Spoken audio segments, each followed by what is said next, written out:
Hello guys, welcome to my YouTube channel 5 minutes with few. তো আজ আমি বানাবো খুব সুস্বাদু পুরোনো দিনের খাবার দই পাতুরি। চলুন দেখা যাক। প্রথমেই 2 কাপ মতো মুসুরির ডাল ভিজিয়ে রেখেছিলাম। ভিজে গেলে সেটির একটি পেস্ট বানিয়ে নিতে হবে। তারপর একে একে তার মধ্যে হলুদ, লবণ দিয়ে ভালো করে ফেটিয়ে নিতে হবে, দিয়ে কিছুক্ষণ রেখে দিতে হবে।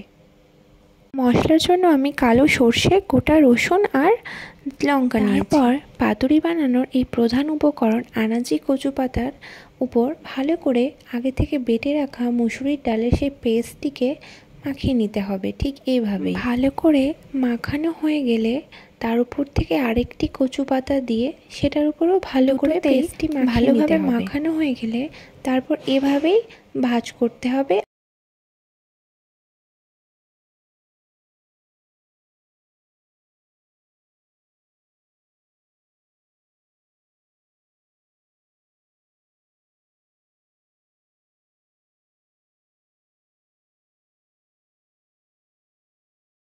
এবার ভালোভাবে ভাঁজ করা হয়ে গেলে সেগুলিকে একটি আকারে কেটে নিতে হবে।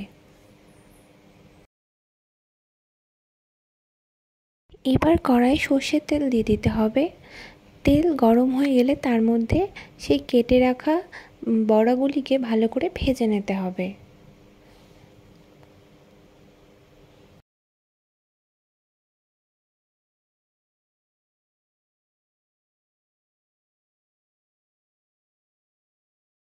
এইভাবে বড়াগুলো একটু লাল লাল করে ভাজা হয়ে গেলে তুলে নিতে হবে। এবার কড়াইয়ে কালো সর্ষে, গোটা রসুন থেতো করে এবং কাঁচা লঙ্কা দিয়ে ফোড়ন দিতে হবে। এবার সামান্য পরিমাণে হলুদ ও লবণ দিয়ে কিছুক্ষণ জলটিকে ফুটতে দিতে হবে। ফুটে গেলে তার মধ্যে ভেজে রাখা সেই বড়াগুলিকে দিয়ে দিতে হবে এক এক করে। এরপর জল ফুটে গেলে আগে থেকে বেটে রাখা সেই সর্ষেটি তার মধ্যে দিয়ে দিতে হবে। 5 মিনিট পর টক দই দিয়ে দিতে হবে।